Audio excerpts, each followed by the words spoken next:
Welcome everybody to our webinar on building digital resilience with quick and easy cybersecurity wins. We're thrilled to have you all here today. So we won't take up much of your time with housekeeping, but just before we get started, please go ahead and submit your questions throughout the session. You can use the Q&A panel in your Zoom webinar platform.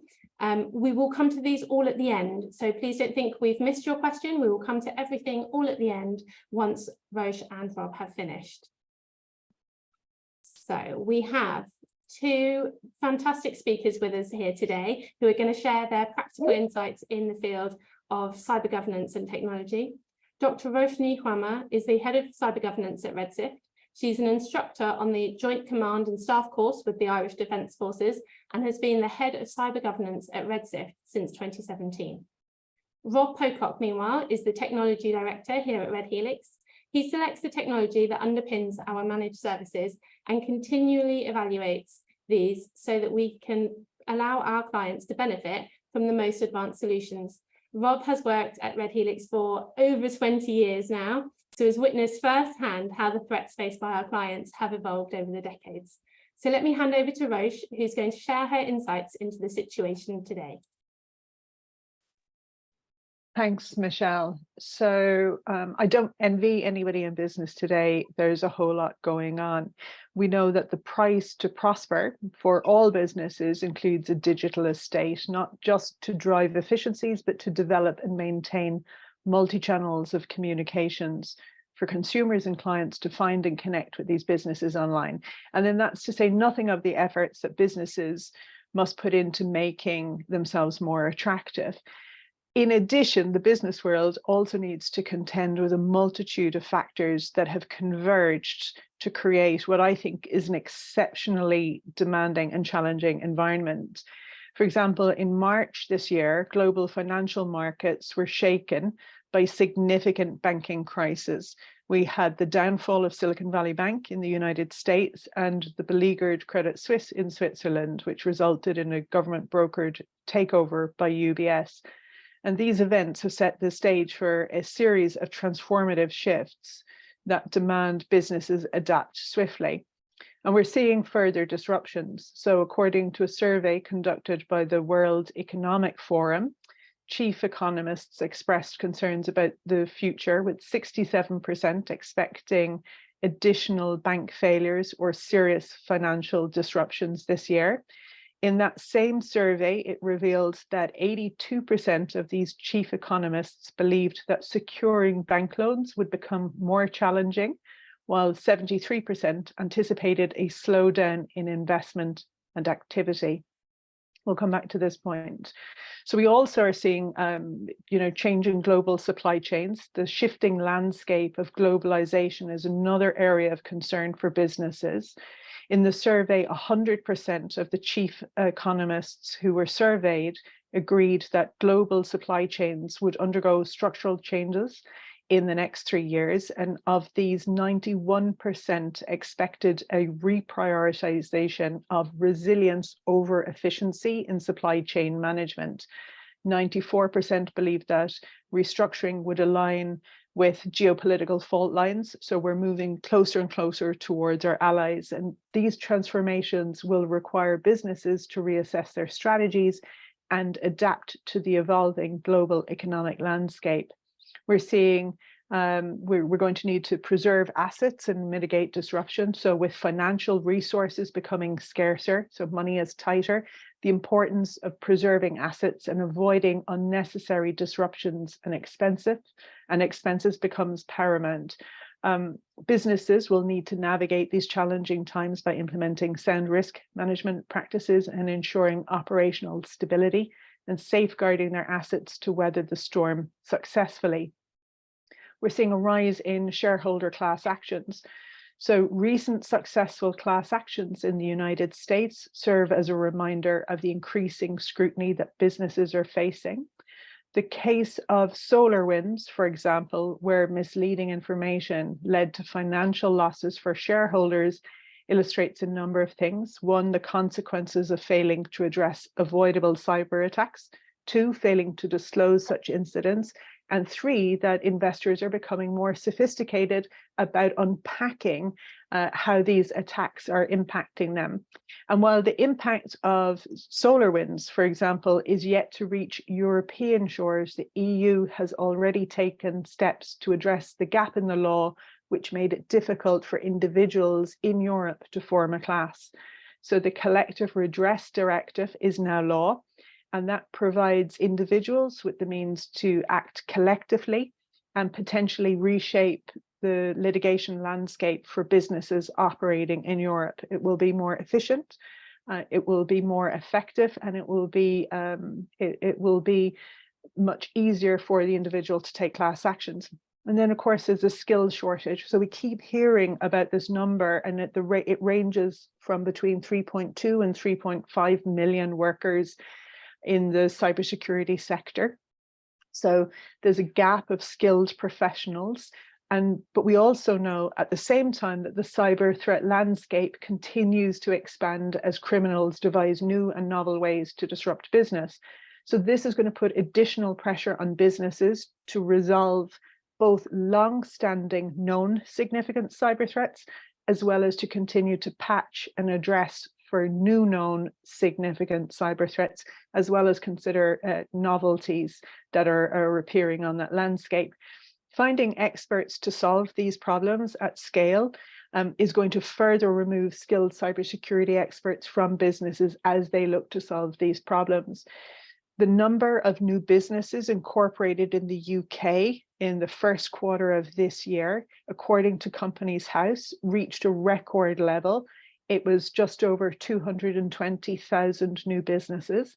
It's difficult for us to imagine that there's any type of newly incorporated business that could thrive or survive without a digital presence, email, or internet banking.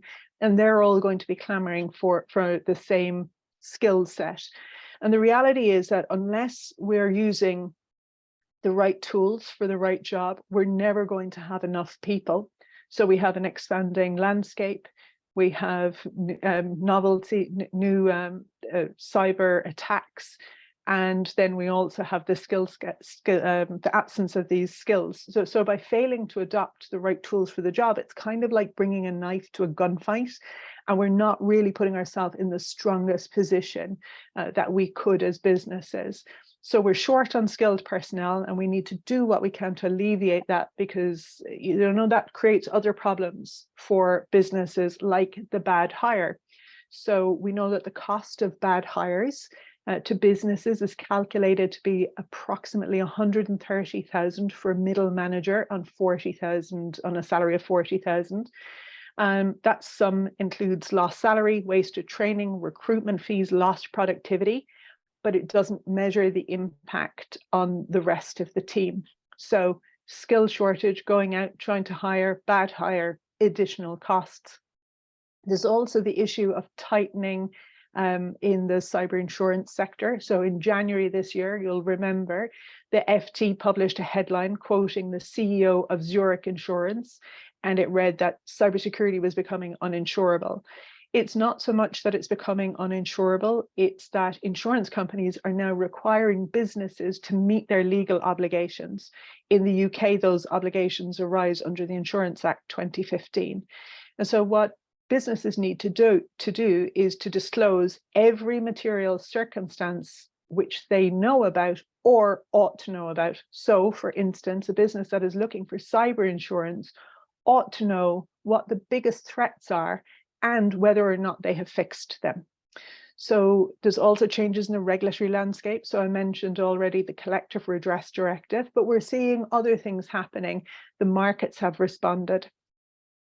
In the United States, the Securities and Exchange Commission proposed new cybersecurity rules for listed firms. This ultimately gives the US a first mover advantage. So once the proposed rules are crystallized, the New York Stock Exchange will look to investors like a safe place to invest. And that means that other markets will need to respond with similar rules if they want to appear more attractive to investors. And in fact, what they will have to do is gold plate those rules in some way so that they can compete.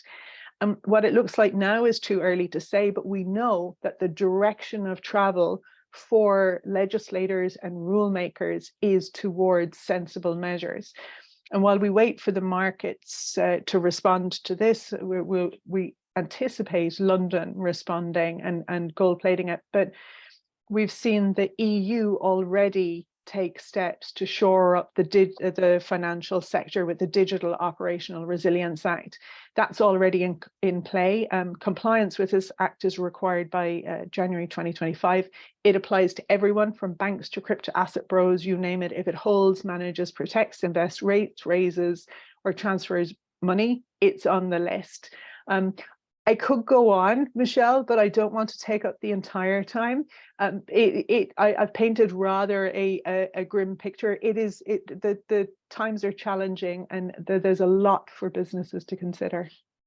No, that's fabulous. Oh, well, it's not fabulous. It's grim, as you say. But Rob, how does that tally with what you're experiencing in the field?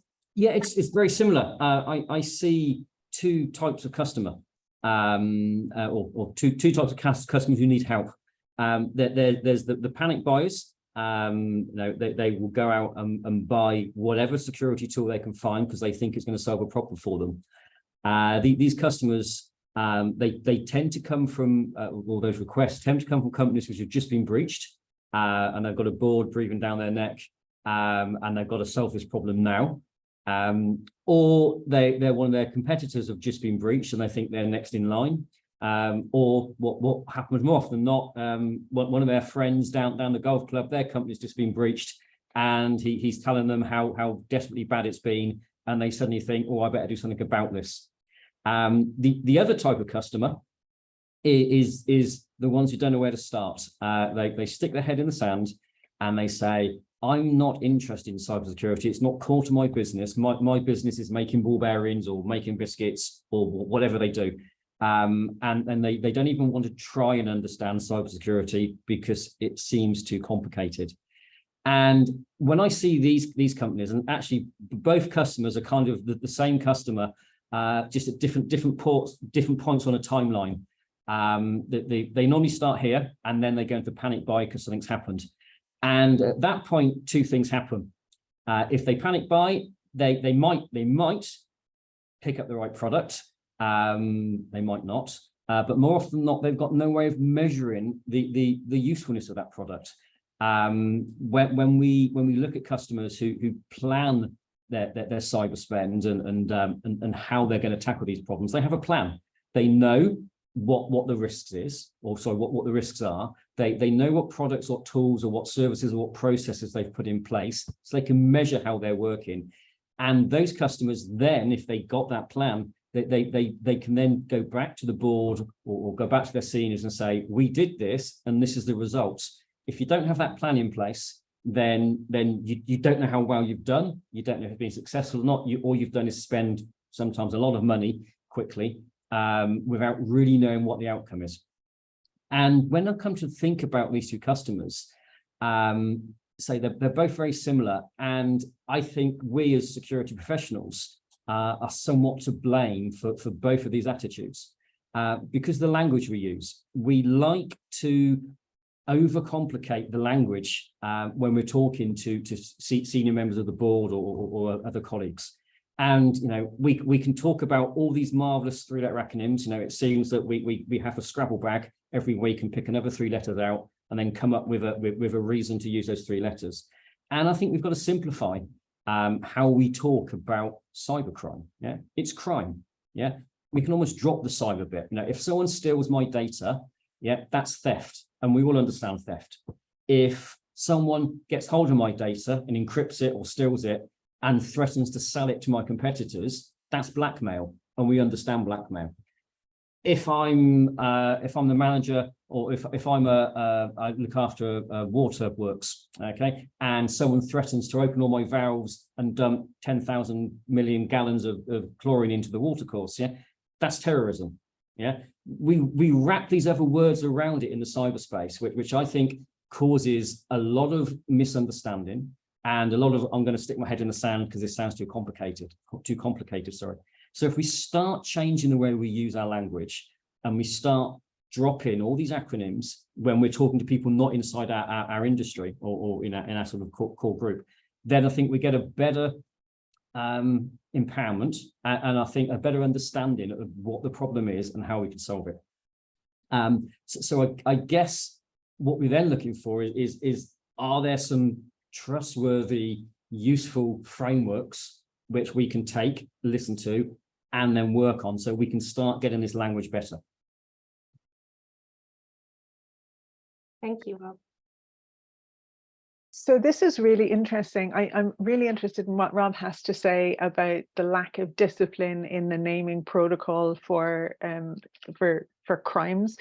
And I just before we go on, I want to say, first, he's absolutely right. So what we see in our world is we see CEO fraud, Friday afternoon fraud, invoice fraud, we have phishing emails, we have business email compromise, we've got email account compromise, we've got all of this, and it's a lot of noise, and we don't do that in the real world. So we don't have like Friday afternoon pickpocket. We don't talk about crimes according to the day that they're most likely to happen, and we don't talk about crimes as they refer to a victim. So CEO fraud, CFO fraud, we just don't do it. And what we need to do, and Rob is absolutely right, is just scrape away a lot of that. I think it reflects that there was like a lack of maturity in our sector, but as we're evolving and we're becoming more disciplined, this is going to make it easier. And so, and then like this is to Rob's final point, is about standards. We're in business, you know, Red Helix and Red Sift, we're in business, we're in cybersecurity, and there's a lot of noise in our market. And it's trying to distinguish the useful advice from the stuff where you just might waste your resources, right? So we've set the scene, you know, money is going to tighten. It's a much more challenging time.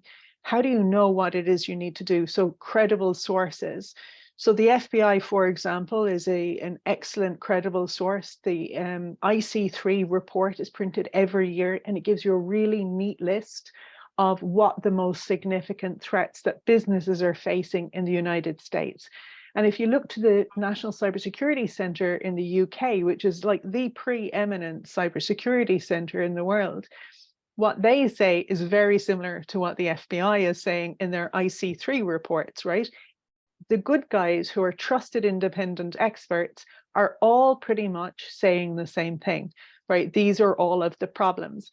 And so then what is it that you do? Okay, so NIST is a great framework system. The National Institute of Science and Technology have essentially crunched all of the data from the good guys. And then they've said, okay, we're going to need to fix these things.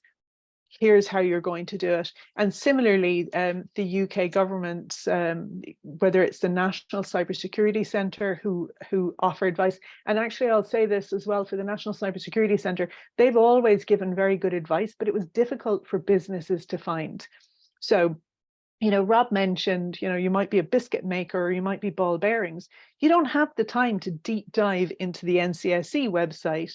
But now what they've started to do is they've started to present the problem and the solution often on the same page, so that it reduces the time, energy for small businesses to be able to find useful information that can materially help their business. Fantastic. So Rob, where should they start? Okay, I think there's some really easy, low-hanging fruits to get the ball rolling with some of these technologies or techniques and processes. Because if you look at any of the big newspaper headlines of attacks, and I'm going to use the word criminals rather than hackers or threat actors and all these other things, they're criminals. Let's sort of put that to the side, okay? And they tend to start with your digital facing assets. Okay, so this is your domains, your hosts, your certificates, your IP addresses, anything which can be seen from the outside of your organization inside the big wide world. That's where they're going to start. And you know, the number of times when you've done all the research and all the remediation has been done from a big attack, yeah, it tends to start with something like an email. And it's going to be the place where phishing always starts. We keep talking about phishing, we've talked earlier about changing the name for that. It's still phishing. But that's where we really need to start putting our defenses in, because that's where they're going to try first. There's multiple attack vectors to any network, but email's kind of the most obvious one. Okay, so we talk about email and you talk about your public facing assets. Once you know what they are, and that's the important thing to point here, the number of companies we speak to who actually, when you say, what are your digital facing assets? And they go, what are they? And then you explain to them what they are. The honest answer is most companies don't know all of them. And they know a lot of the ones they've got, but there's the odd email server someone set up from marketing to get an email out quickly. There's that website someone set up, an engineer set up to do a software download quickly on a system. And once you know those assets, you can start filling the gaps. And then the important thing is this is not a one-stop shop. You don't do it once and forget about it. Your network is always changing. Your external facing assets are always changing. So you've got to do this repeatedly. Now, there's been lots of discussions over the years. Is doing a once-a-year pen test good enough? Yeah, well, it's certainly better than nothing. But there's lots of things you can do in between those pen tests. Okay, and then at the end of the day, as we mentioned earlier, the skill shortage. There are tools out there to do this for you. Okay, so this is an example. It's been kicking around for a while, this one. But it doesn't matter, in my belief, it doesn't matter how much training you give your staff. Let's take Maybelline accounts. I don't know a Maybelline account, so I can use her. If they receive an email, and they've been trained. They said, look at the source of the email, make sure it's coming from a sensible place, etc. And they say these two addresses, one apple.com and one apple.com. Looks exactly the same. Now, the smarter of us amongst us here will recognize the A in the second apple.com is slightly different from the A in the first apple.com, because one's using, the bottom one is using the Cyrillic alphabet rather than the lowercase letter A. But it's 5 o'clock, you're on the train coming home from London, commuting back, busy, noisy train, you're picking up your emails because we all do that. That email looks good, I'll open it. Okay, at that point, you don't know where you're going next. Okay, and it's so simple. Now, with all the training in the world, I think there's a lot of people out there who wouldn't see the difference between those two email addresses. Okay, but there's tools out there which can see the difference. And that's what we're saying here is, with the skill shortage we've got, you've got to start using tools to help the skill set we have got, okay, in your business. Okay? And that actually brings me on to another point. And when we see a lot of customers and we introduce or talk about tools and processes for these techniques, is you suddenly get engineers saying, but that's going to take my job off of me. That's what I do.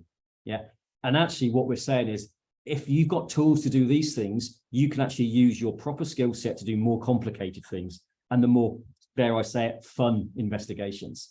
Okay, so we're not saying tools are going to replace you or replace your security workforce or your cyber workforce. I've yet to meet a company who actually doesn't have a spare head in their cyber workforce because of the skill shortage Roche was talking about earlier. So, we've got limited functionality. Sorry, we've got limited staff. We've got a limited skill set, so we've got to start using tools around it. This is a quick bit of research we did. Do you want to bring up the rest of the slide, Michelle? It's probably easy letting it build. Did you have anything to add on what Robert just said in terms of using the right tools and making a start?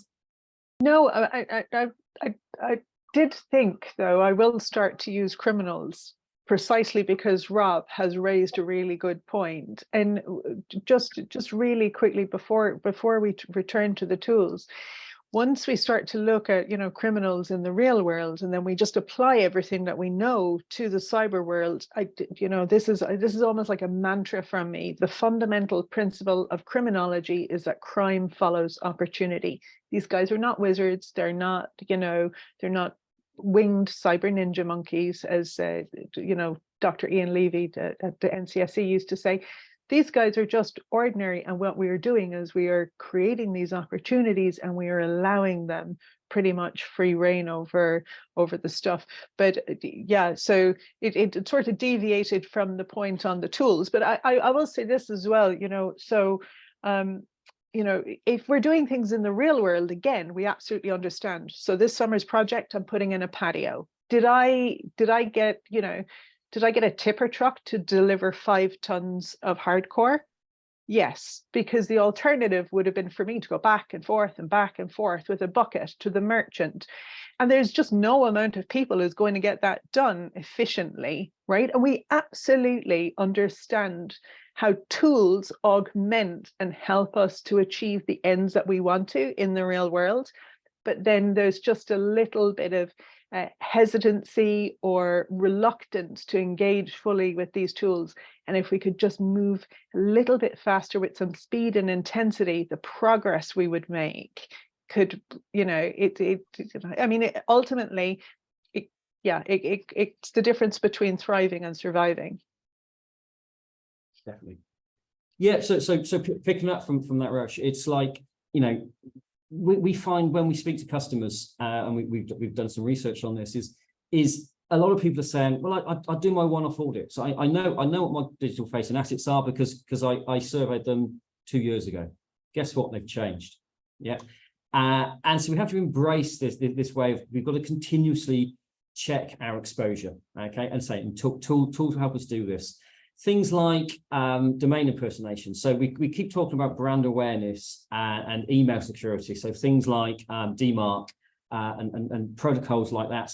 For those of you who don't know, DMARC, domain-based messaging, authentication, reporting, and I've forgotten the C, conformance. Again, I've gone into the trap of spewing out letters and not telling you what it actually means. It protects you and protects your customers against phishing and spoofing, yeah, in a number of ways, which we won't go into today. But just by doing something simple like enabling a DMARC process means that you're protected, your brand's protected. It shows that you as an organization take cybersecurity seriously, which has got to be good for you and your customers. And then we're getting into the place where there's lots of compliances, and this is where more letters come out. You've got DORA, you've got GDPR, you've got TSA in the communication space. We can list every letter under the alphabet in that space. When you start looking at those recommendations, those compliances, they're all pretty much saying the same thing. Yeah, they're saying know what you're protecting, check for vulnerabilities, and patch them. Yeah. Now that's 3 letters or 3 words or 3 lines rather than the 300-page documents me and Roche have to sit down and read through every so often. But all of that, if you can show that you're meeting those requirements and you're trying to do the right thing, then suddenly, you know, your cyber insurance premiums, as we mentioned earlier, they will start coming down because the cyber insurance companies just want to make sure you're doing stuff to protect yourself. And if you can prove you're doing stuff to protect yourself, it's exactly the same as your car locked in your garage or on the driveway at night or in the street. One's safer than the other. Okay, so the insurance premiums and the cyber insurance companies are just looking to make sure you're doing the right thing. Okay, and the overarching reason for all of this is the reducing of risk, or reduce the risk to your clients or your customers, because you want them to spend money with you, and if they trust you, they're likely to. So we mustn't forget why we're here. You know, we're here to protect our organizations, be it whatever organizations we're working for. And the reason those organizations exist, most of them, is to make money. So all of these things actually affect the bottom line. Fantastic. Thank you, Rob. Thank you, Roche. Also, that brings us to the end of our slides, and I hope everyone's feeling a little bit more positive. It started out very bleak, but it sounds like there are some really tangible things that people can do. So we've had a couple of questions come in, a comment or two. It's not too late if you have a question, just open up the Q&A panel in your Zoom meeting and type away, and we will come to that. But as I say, we've had a couple, so I can start us off. And there's one here which is, what are the 3 things that you would recommend I do first? So I don't know, Roche, would you like to speak to that? The top 3? Yeah, so I would say, okay, so first of all, you need to consider your source. There's a lot of noise. You need to be able to narrow it down. You need to look to those trusted independent. And then 2, you need to, whatever they say, do, you need to act and execute on that. And then 3, look, when we send in Navy SEALs or the SAS or the SBS, these guys are operating absolutely at the top of their game, but they still tie their shoelaces. We absolutely need to do the basics, and we need to do them well, and we need to be on top of it, as if our national security depended on it, because it kind of does. That's fantastic. No, that's brilliant. Rob, is there anything you would add? Would you agree completely? I would add one thing, which is ask yourself the so what question. Yeah, whenever you hear yourself saying something, or you hear something being said to you about cybersecurity and all the fear and uncertainty and doubt we tend to spin around it, is like, ask the so what question. What does that mean to my business? Okay, because at the end of the day, once you start using that kind of language and you boil the problem down to its bare minimal, so what, you start getting real answers of why there's a benefit to do this. And once that happens, you've then got the person you're speaking to, or the person speaking to you, you then got them on side. Yeah, you're then speaking their language and understanding and explaining the problem to them as they understand it. And I think that's the one most important thing to do. That's great advice. Can I just jump in? That's great advice. So it reminds me, Kieran Martin, the founding executive of the National Cybersecurity Centre, he gave similar advice years ago. It was a different question, but it's as valid as Rob. So I thought that people might find it useful. They say, what does it do? So this nice shiny techno, what does it do? And if someone can say, well, it solves the biggest problem that the National Cybersecurity Centre has identified, or the FBI has identified, okay, that shortens that conversation.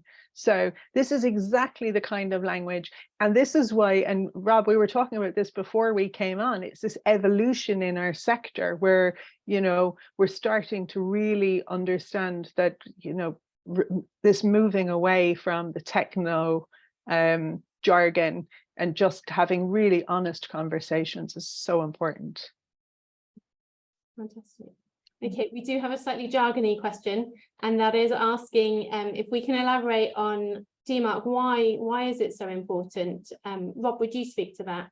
Okay, so DMARC, yeah, why is it important? 2 reasons. It really fits into that basket of low-hanging fruit we talked about earlier. It's easy to get DMARC working in your network. Okay, you can do it yourself. You can use a managed service company to help you, but it's a journey. It will take about 6 weeks probably, and once it's in place, you've got so much more control over your emails. Okay, but also gives you more control and visibility about your emails. If you're using a third-party service to send out emails for you as a marketing campaign, etc., are they being opened or are they being disposed of because they've got the wrong settings? Are there lots of people impersonating your network or your brand in your company, sending out emails which are supposedly coming from you, but they're not? They're coming from the criminals. DMARC policy. And a strong DMARC policy and correctly set up DMARC policy gives you that visibility. And at that point, it goes back to that if I know something is happening against me, I can do something about it. But if you don't know, everybody's out there sending emails on your behalf, claiming to be you, and getting away with it. You don't know how to act. So that's why DMARC is so important. Fantastic. Thanks, Rob. Okay, and then finally, we have just the one more. It's more of a comment than a question, but it's helpful. It's an additional resource, one that we haven't yet mentioned, and it's just pointing to the National Network of Cyber Resilience Centres, which have been running a few years and are run by the police.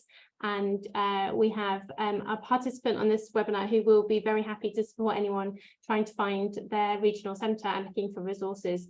So if you are in need of that, then everybody on this webinar, you have my email address. So if you want to get in touch with me, then you can do so, and I will connect you.